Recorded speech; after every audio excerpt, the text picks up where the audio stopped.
नमस्कार। फाइनली क्या किया बीपीएससी के द्वारा पीटी और मेंस के सिलेबस में परिवर्तन कर दिया गया। यानी कि दोनों स्तर पर चेंज किया गया है, पीटी स्तर पर भी और मेंस स्तर पे।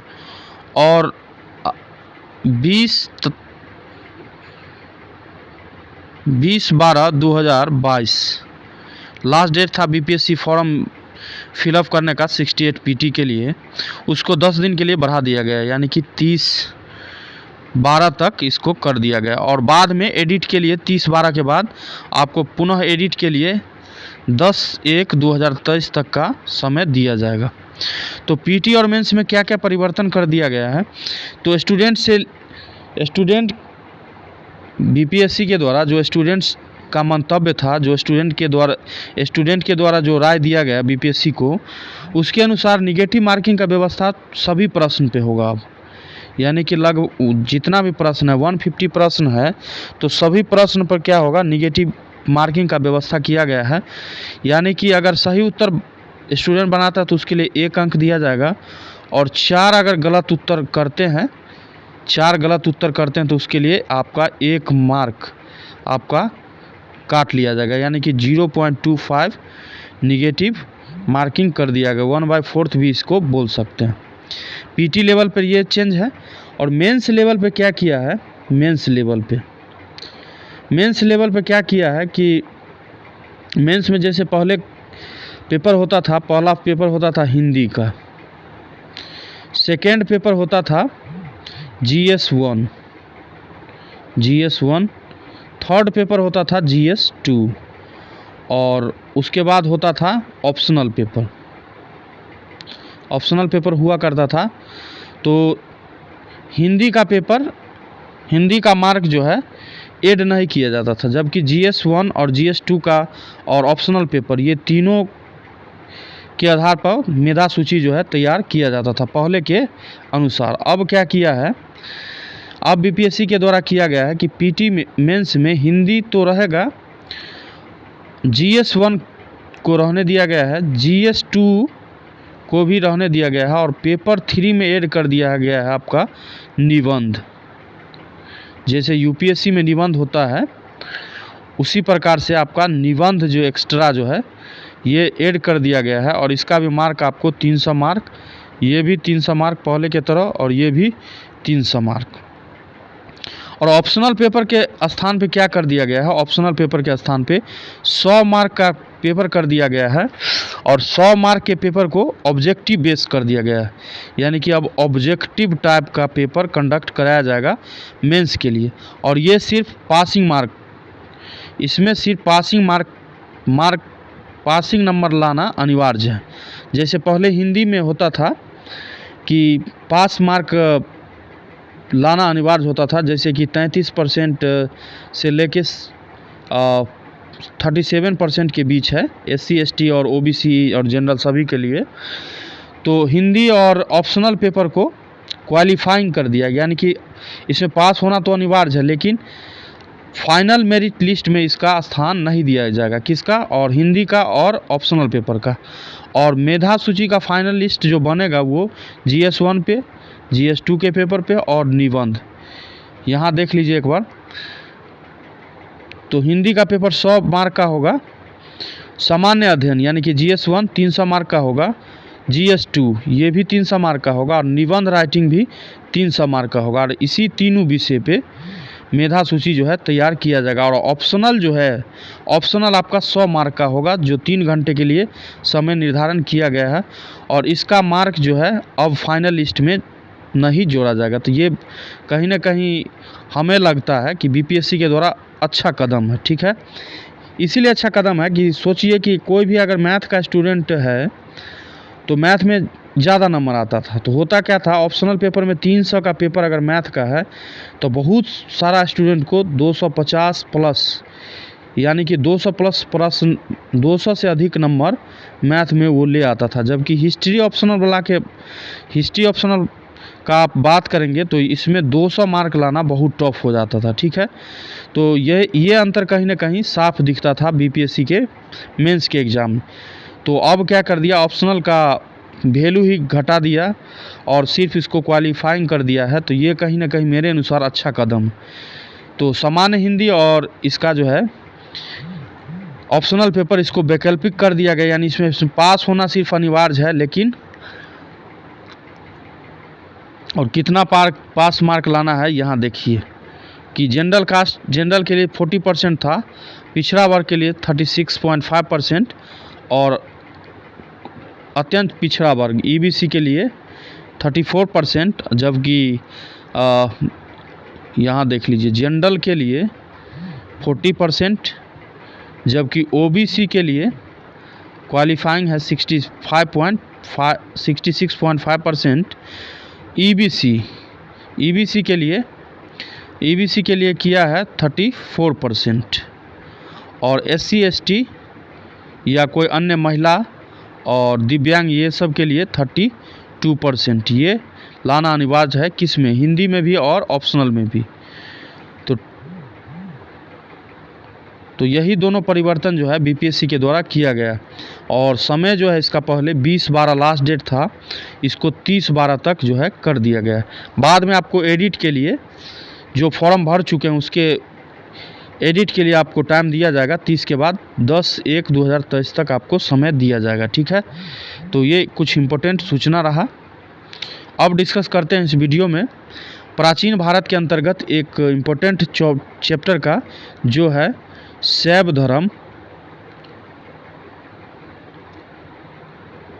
धर्म एवं वैष्णव धर्म,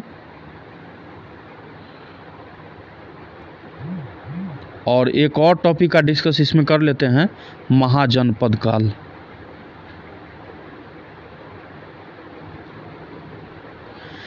क्या क्या टॉपिक रहने वाला है? फर्स्ट है प्राचीन भारत का 2 टॉपिक है, शैव धर्म और वैष्णव धर्म, और उसके बाद महाजनपद काल। इससे पीछे मॉडर्न हिस्ट्री का आपका सभी वीडियो जो है चैनल पर अपलोड कर दिया गया है। वहाँ चैनल पे के नीचे आपको इस वीडियो के नीचे डिस्क्रिप्शन में लिंक मिल जाएगा, या चैनल पे मॉडर्न हिस्ट्री के नाम से प्ले लिस्ट है, वहाँ से संपूर्ण मॉडर्न हिस्ट्री का वीडियो आप देख सकते हैं। और प्राचीन भारत में भी हम जैन धर्म तक के सभी प्रश्न को डाल चुके हैं, और चैनल पे जो है प्राचीन भारत के नाम से भी आपको प्ले लिस्ट अवेलेबल है, वहाँ से आप सिस्टमेटिक में वीडियो देख सकते हैं, ठीक है। तो डिस्कस करते हैं इम्पोर्टेंट प्रश्नों का, जो 2022 तक के पीसीएस और यूपीएससी के एग्ज़ाम में पूछा गया है, ठीक है।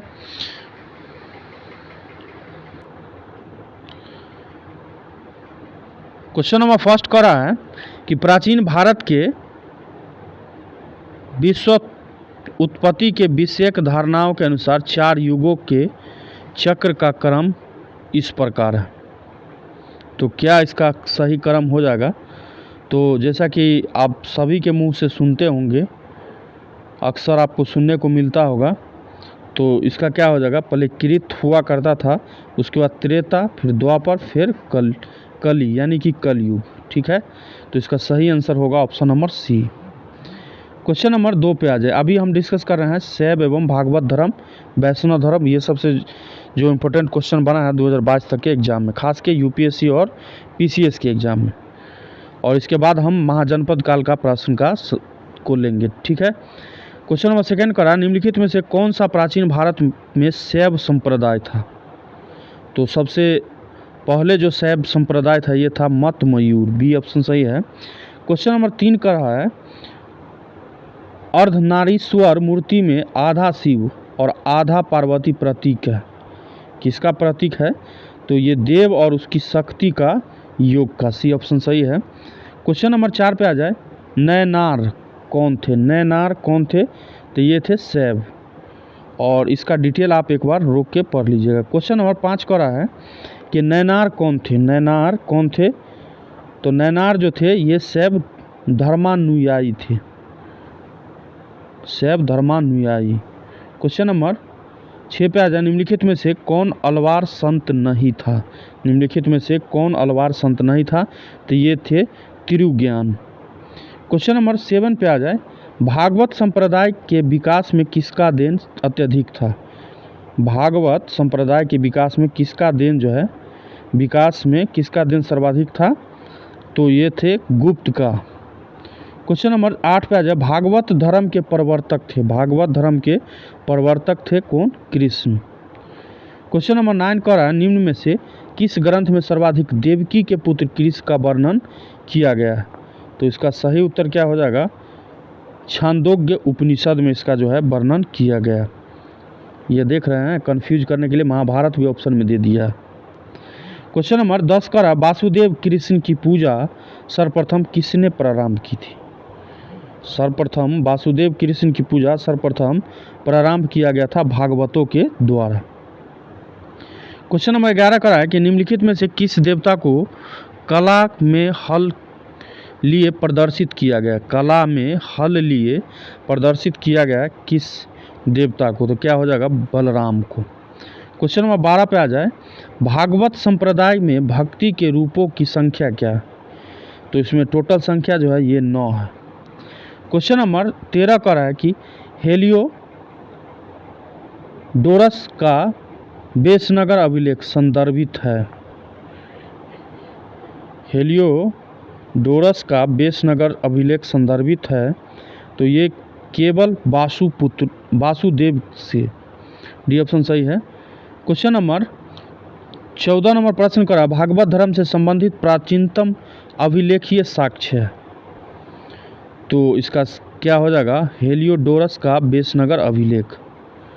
क्वेश्चन नंबर 15 का है कि भागवत धर्म का ज्ञात सर्वप्रथम अभिलेखीय साक्ष्य है। तो इसका भी क्या हो जाएगा? बेसनगर का गरुड़ स्तंभ। क्वेश्चन नंबर 16 का है कि बेसनगर अभिलेख का हेलियोडोरस कहाँ का निवासी था? तो ये निवासी था तक्षशिला का। क्वेश्चन नंबर 17 का है, विष्णु के किस अवतार को सागर से पृथ्वी का उद्धार करते हुए अंकित किया गया है? तो इसका क्या हो जाएगा? 12। क्वेश्चन नंबर 18 पे आ जाए, भारत में आस्तिक और नास्तिक संप्रदायों में कौन सा विभेदक लक्षण? तो इसका क्या हो जाएगा? वेदों की प्रामाणिकता में आस्था। क्वेश्चन नंबर 19 का निम्नलिखित में से कौन मोक्ष के साधन के रूप में ज्ञान, कर्म तथा भक्ति को समान महत्व देता? तो ये हो जाएगा भगवत गीता, यहाँ दिया गया है। क्वेश्चन नंबर 20 का है, अधोलिखित में कौन सा एक गीता की मुख्य शिक्षा है? निम्नलिखित में कौन एक गीता का मुख्य शिक्षा है? तो क्या इसका हो जाएगा? निष्काम कर्म योग। क्वेश्चन नंबर 21 पे आ जाए, इसको डिटेल में देख लीजिएगा।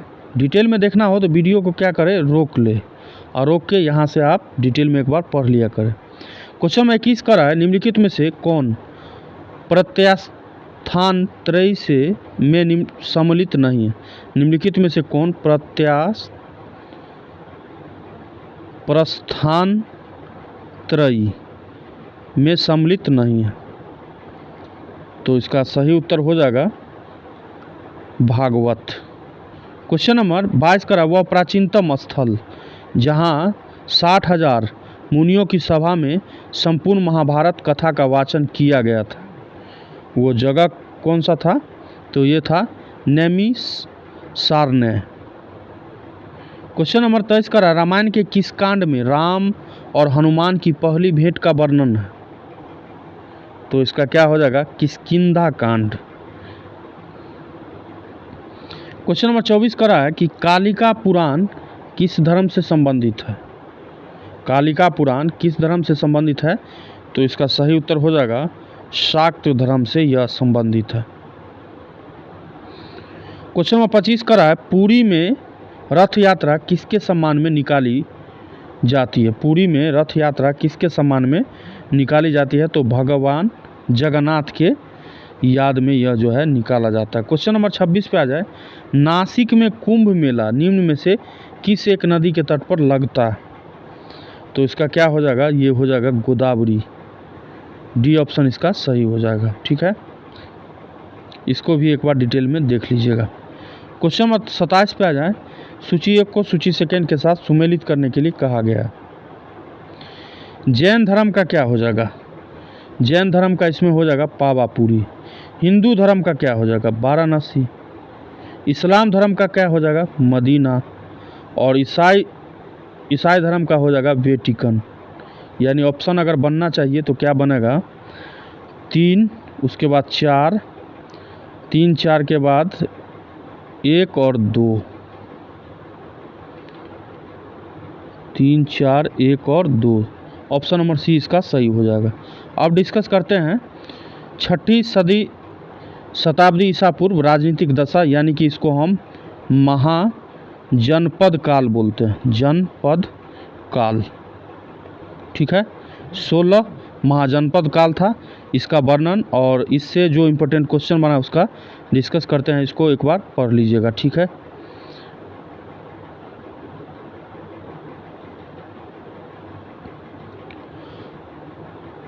फर्स्ट साल है तो 68 में जो पीटी का एग्ज़ाम देगा स्टूडेंट, उसके लिए क्या होगा कि ऑप्शनल पेपर मान के चलिए 100 नंबर का पेपर जो है, 100 ऑब्जेक्टिव टाइप पेपर जो आएगा वो थोड़ा टफ रहने वाला है, क्योंकि फर्स्ट बार है। किस टाइप का पैटर्न है, कितना क्वेश्चन का क्वेश्चन मॉडरेट पूछ रहा है कि हार्ड पूछ रहा है, ये सब देखना इम्पोर्टेंट होगा। लेकिन इसके बाद जो एग्ज़ाम होगा वो स्टूडेंट के लिए सही रहने वाला है, क्योंकि अक्सर आप देखते हैं कि पीटी का एग्ज़ाम जो है बीपीएससी के द्वारा पीटी का जो एग्ज़ाम लिया जाता है उसमें प्रीवियस ईयर क्वेश्चन आपको देखने को मिल जाता है। तो संभावित है कि 68 का पीटी जब एग्ज़ाम और मेंस का हो जाएगा ऑप्शनल का, तो 69 से जो स्टूडेंट अपियर होंगे उसके लिए कहीं ना कहीं बहुत ज़्यादा फ़ायदेमंद रहने वाला है। लेकिन 68 का स्टूडेंट के लिए थोड़ा प्रॉब्लम होगा, क्योंकि नया सिलेबस जो है लागू बीपीएससी के द्वारा किया जा रहा है। ठीक है, तो महाजनपद काल से जो भी इम्पोर्टेंट क्वेश्चन बन रहा है उसका डिस्कस अब करते हैं। क्वेश्चन नंबर फर्स्ट करा है कि भारत के प्राचीनतम प्राप्त सिक्के, भारत के प्राचीनतम प्राप्त सिक्के, तो इसका क्या हो जाएगा? चांदी के थे। क्वेश्चन नंबर 2 करा, निम्नलिखित में से कौन सा सही सुमेलित नहीं है? इसमें जो है कौशल का आही छत्र, ये जो है सही सुमेलित नहीं है, जबकि कौशल का क्या हो जाएगा? साकेत तथा श्रावस्ती होगा, यहाँ दिया गया है। क्वेश्चन नंबर 3 पे आ जाए, सूची 1 को सूची सेकंड के साथ सुमेलित करने के लिए कहा गया है। प्रदोत का क्या हो जाएगा? प्रदोत का हो जाएगा अवंती। उद्ययन का हो जाएगा वत्स। प्रसेनजीत का हो जाएगा कौशल। और अजात शत्रु का हो जाएगा मगध। सही उत्तर क्या बनेगा? सही उत्तर इस प्रश्न का होगा option number C. Question number 4 का रहा है, चंड प्रदोत किस प्राचीन गणराज्य के राजा थे? तो कहाँ के थे? ये अवंती के थे। क्वेश्चन नंबर 5 का रहा है कि अभिलेखीय साक्ष्य से प्रकट होता है कि नंद राजा के आदेश से एक नहर जो है खोदी गई थी। कहाँ खोदी गई थी? तो ये कलिंग में खोदा गया था। क्वेश्चन नंबर 6 का रहा है, उज्जैन का प्राचीन काल में क्या नाम था? उज्जैन का प्राचीन नाम क्या था? तो उज्जैन का प्राचीन नाम जो था ये था अवंतिका। अवंतिका। देखते हैं, ऑप्शन नंबर सी इसका सही हो जाएगा। क्वेश्चन नंबर 7 नंबर प्रश्न कर रहा है। देखिए, अब इस टाइप का प्रश्न आपको पीसीएस के एग्ज़ाम में देखने को मिल सकता है, क्योंकि मैप दे दिया और आपको बोला जाएगा कि ये जगह जो है कहाँ कहाँ निर्धारण होता है। तो इसमें जो है दिया गया है, तो इसका सही उत्तर क्या हो जाएगा? ए ऑप्शन में हो जाएगा। यहाँ पे स्थान जो था ये था मत्स्य। बी नंबर ऑप्शन पे हो जाएगा, इस स्थान पे स्थान था अवंती। पेंसिल वर्क नहीं करा इसीलिए सुन के आप याद रखें अवंती। यहाँ पे आपका हो जाएगा लोकेशन वत्स का। और डी नंबर जो है यहाँ पे आपका अवस्थिति हो जाएगा अंग का।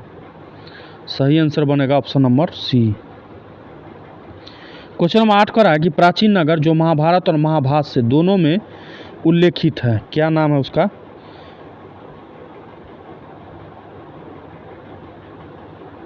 इसमें नहीं दिया गया ऑप्शन, ठीक है, या एक से अधिक ऑप्शन इसमें सही होगा, इसको देख लीजिएगा एक बार। माध्यमिका नगरी जो है राजस्थान भारत में चित्तौड़ के निकट एक प्राचीन नगरी है और इस नगरी का उल्लेख जो है महाभारत और महाभारत से दोनों में है। विराटनगर बैरठ जो राजस्थान के जयपुर में स्थित है। महाभारत काल में पांडवों ने अपना अज्ञातवास यहाँ व्यतीत किया था, तो इसका भी उल्लेख महाभारत और महाभारत से मिलता है, तो 2 आंसर सही है। क्वेश्चन नंबर 9 कर रहा है कि पाटलिपुत्र के संस्थापक थे। पाटलिपुत्र के संस्थापक थे, इंपॉर्टेंट क्वेश्चन है, क्या है? उदयन। क्वेश्चन नंबर 10 कर रहा है कि मगध साम्राज्य की राजधानी पाटलिपुत्र के बारे में निम्नलिखित में से कौन सा कथन सत्य है? तो पाटलिपुत्र उत्तर में गंगा नदी से पश्चिम में सोन नदी के बीच घिरा हुआ था, ये सही है। क्वेश्चन नंबर 11 का है पाटलिपुत्र के किस शासक ने सर्वप्रथम अपनी राजधानी बनाया था? तो ये बनाया था चंद्रगुप्त मौर्य के द्वारा। क्वेश्चन नंबर 12 का है कि निम्नलिखित में से किस राजा ने पाटलिपुत्र नगर बसाया था? तो ये बसाया गया था उदयन के द्वारा। क्वेश्चन नंबर 13 का है कि किस शासक द्वारा सर्वप्रथम पाटलिपुत्र का राजधानी के रूप में चयन किया गया था? तो क्या हो जाएगा? उदयन। क्वेश्चन नंबर 14 का है उदयन वासवदत्ता की दंत कथा संबंधित है? तो ये संबंधित है उज्जैन से। अब जो जितना भी स्टूडेंट जो है, खास के वैसा टीचर जो मेंस के लिए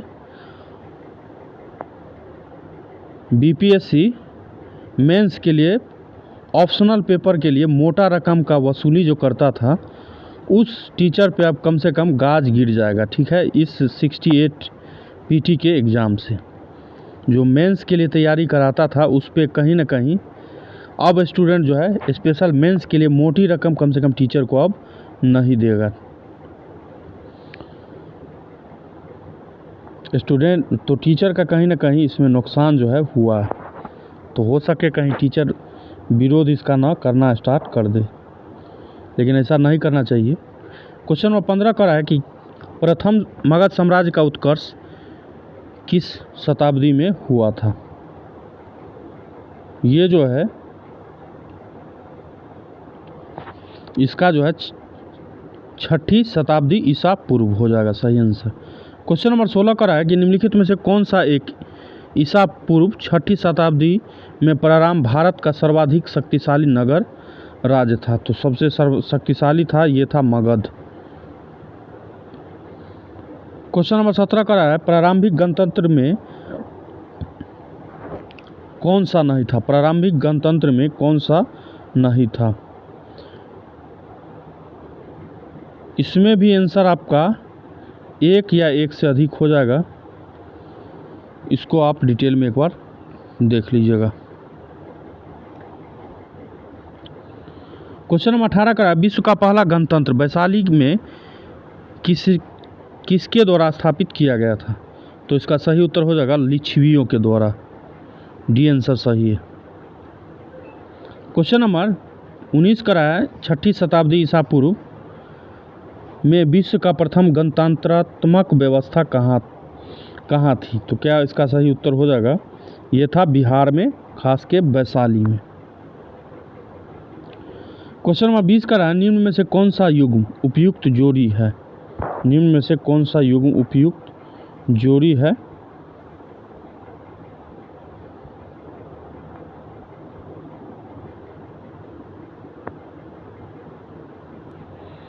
और भी ऑप्शन है इसका, तो इस प्रश्न का सही उत्तर क्या हो जाएगा? Option number D, Chetak Licchavi. Question number 21 का है 6ठी शताब्दी ईसा पूर्व के 16 महाजनपदों के विषय में निम्नलिखित में से किस बौद्ध ग्रंथ में सूचना मिलती है? यानी कि क्वेश्चन को बोल सकते हैं कि महाजनपद काल की जानकारी बौद्ध धर्म के किस ग्रंथ में हमें देखने को मिलता है? तो ये मिलता है अंगुत्तर निकाय में।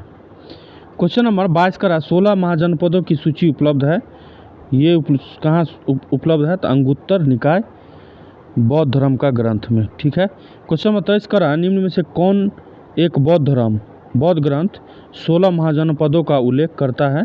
सही उत्तर हो जाएगा अंगुत्तर निकाय। क्वेश्चन नंबर 24 का है महाजनपद युग में 16 जनपदों के नाम बौद्धिक साहित्य में प्राय उल्लेखित मिलता है। निम्नलिखित में से किस जनपदों का नाम पाणिनि की अष्टाध्यायी में उल्लिखित है? तो इसका तो एक तो हो जाएगा मगध, उसके बाद हो जाएगा अस्मक और फिर हो जाएगा उसके बाद कंबोज, यानी आंसर बनेगा option number A. Question number 25 का है, निम्न में से किस ग्रंथों में प्राचीन भारत के 16 महाजनपदों की सूची मिलती है? नीचे दिए गए कूट की सहायता से सही उत्तर का चयन करना। तो इसमें सही उत्तर क्या हो जाएगा? एक तो हो जाएगा, इसका सही उत्तर हो जाएगा एक अंगुत्तर निकाय और एक हो जाएगा भगवती सूत्र, यानी कि ए ऑप्शन इसका सही है। क्वेश्चन नंबर 26 का रहा है, महाभारत के अनुसार उत्तरी पांचाल की राजधानी स्थित थी? तो ये हो जाएगा अहिच्छत्र में। क्वेश्चन नंबर 27 पे आ जाए कि 16 महाजनपदों के युग में मथुरा इसमें से किसकी राजधानी थी? मथुरा किसकी राजधानी थी? तो मथुरा जो थी ये सूरसेन की राजधानी थी। क्वेश्चन नंबर 28 का, चंपा किस महाजनपद की राजधानी थी? तो चंपा जो थी ये अंग की राजधानी हुआ करती थी। 6वीं शताब्दी ईसा पूर्व शक्तिमती राजधानी थी। सुक्तिमती है, सुक्तिमती राजधानी थी, तो ये हो जाएगा चेदी का। क्वेश्चन नंबर 30 का है कि गोदावरी नदी के तट पर स्थित महाजनपद था, क्या था? तो ये था अस्सक। क्वेश्चन नंबर 31 का है कि 6ठी शताब्दी ईसा पूर्व का मत्स्य महाजनपद स्थित था। मत्स्य महाजनपद स्थित था, तो ये स्थित था राजस्थान में। क्वेश्चन नंबर 32 का है कि मगध की राजधानी कौन सी थी? मगध की राजधानी कौन सी थी? तो ये था गिरिब्रिज या राजगृह भी बोलते हैं। क्वेश्चन नंबर 33 का है, मगध की प्रारंभिक राजधानी कौन सी थी? मगध की प्रारंभिक राजधानी क्या हो जाएगा? राजगृह या गिरिब्रज। क्वेश्चन नंबर 34 का, प्राचीन महाजनपद मगध की प्रथम राजधानी कौन सी थी? तो इसका क्या हो जाएगा? इसमें से तो ई ऑप्शन हो जाएगा, लेकिन सही उत्तर क्या हो जाएगा? राजगृह या गिरिब्रज।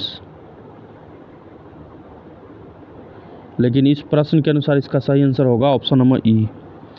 क्वेश्चन नंबर 35 का है, निम्नलिखित में से कौन सा एक मगध साम्राज्य की राजधानी नहीं रही है? मगध साम्राज्य की राजधानी नहीं रही है, तो ये रही है कौशाम्बी। 36 नंबर प्रश्न देखिए, प्राचीन श्रावस्ती का नगर विन्यास किस आकृति का? तो ये आकृति था इसका अर्धचंद्राकार। 37 नंबर प्रश्न का, मगध के किस प्रारंभिक शासक ने राज्यारोहण के लिए अपने पिता की हत्या की एवं स्वयं इसी कारणवश अपने पुत्र द्वारा मारा गया? यानी कि पहले जो है एक राजा था, वो अपने फादर को पहले मारा और इसका पुत्र जो है ये इसको मार दिया, यानी कि ये इसको मार दिया अपने फादर को और इसका पुत्र इसको मार दिया। तो इसका क्या आंसर हो जाएगा? ये हो जाएगा अजातशत्रु। क्वेश्चन नंबर 38 का, अजातशत्रु के वंश का नाम क्या था? तो ये था हर्यक वंश से संबंधित। क्वेश्चन नंबर 39 का, राजकुमार जो अपने पिता की मृत्यु के लिए उत्तरदायी था, तो ये कौन था? ये था अजातशत्रु। 40 नंबर प्रश्न का है, किसने मगध साम्राज्य में बज्जी गणसंघ को हराकर आत्मसात किया था? तो क्या हो जाएगा? इसका सही उत्तर अजातशत्रु। 41 नंबर प्रश्न का है, मालवा क्षेत्र पर मगध की सत्ता का विस्तार निम्न में से किसके शासनकाल में हुआ था? तो इसका क्या हो जाएगा? शिशुनाग। क्वेश्चन नंबर 42 का, मगध में नंद वंश का संस्थापक कौन था?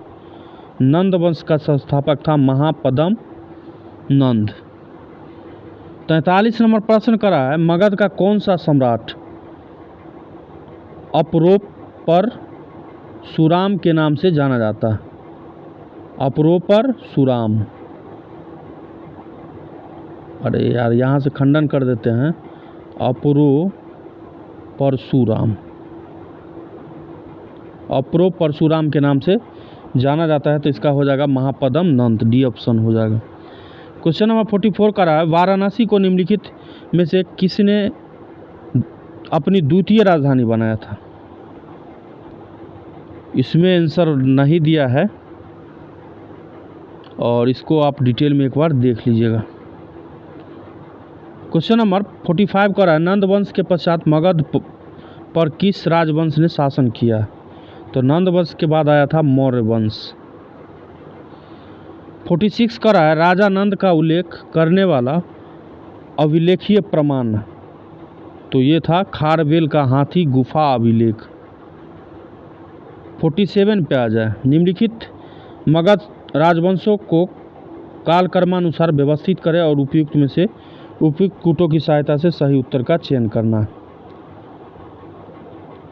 हर्यक वंश का हो जाएगा 544 ईसा पूर्व से, देखिए नंद वंश का हो जाएगा, एक मिनट, नंद वंश का हो जाएगा 344 से लेके 321 ईसा पूर्व। शुंग वंश का हो जाएगा 184 से लेके 75 ईसा पूर्व। हर्यक वंश का हो जाएगा 544 से लेके 412 ईसा पूर्व। और मौर्य वंश का हो जाएगा मौर्य वंश का हो जाएगा 321 से लेके 184 ईसा पूर्व। तो इसके अनुसार आपका सही आंसर बनेगा 4132, बी ऑप्शन सही है।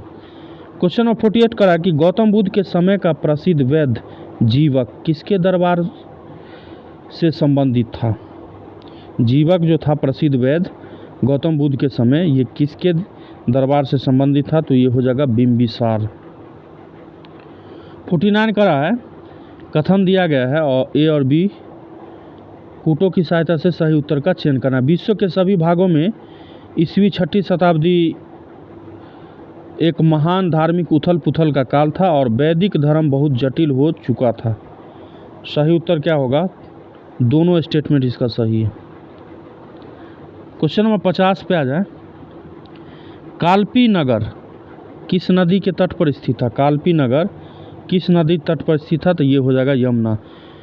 वीडियो अगर लंबा बन गया हो तो इसको 2x करके आप वीडियो को देख लीजिएगा पूरा वीडियो। और अभी 2 या 3 दिन यानी कि 23 और 24 को आपको एग्ज़ाम है BSSC CGL का, तो उसमें ये सब क्वेश्चन जो है देखने को ये सब चैप्टर से मिलेगा आपको। क्वेश्चन नंबर 51 करा है, सूची 1 को सूची सेकंड के साथ सुमेलित करने के लिए कहा गया। कुरु का हो जाएगा इंद्रप्रस्थ, पांचाल का हो जाएगा अहिछत्र, ओ सॉरी इसका ये हो जाएगा, फिर से देख लीजिए। कुरु का क्या हो जाएगा? इंद्रप्रस्थ। पांचाल का हो जाएगा अहिछत्र। कौशल का हो जाएगा साकेत। और वत्स का क्या हो जाएगा? कौशाम्बी। सही आंसर ऑप्शन नंबर बी। 52 पे आ जाए, इसी प्रकार का है, सूची 1 को सूची सेकंड के साथ सुमेलित करने के लिए कहा गया। मत्स्य क्या क्या हो जाएगा? मत्स्य का हो जाएगा विराटनगर, यानी आंसर चालू होना चाहिए 3 ऑप्शन से, तो ये तो गलत हो जाएगा, ये भी गलत हो गया। कुरु का क्या होगा? कुरु का होगा इंद्रप्रस्थ, यानी कि सेकेंड ऑप्शन 4 से चालू होगा, आंसर सही बन जाएगा आपका सी आंसर। सूरसेन का क्या हो जाएगा? मथुरा। और अस्मक का पोतन। 53 का निम्नलिखित में से कौन सा एक सही सुमेलित नहीं? इसमें जो है सूरसेन का कौशाम्बी, ये सही सुमेलित नहीं है, जबकि सूरसेन का कहाँ होना चाहिए? मथुरा।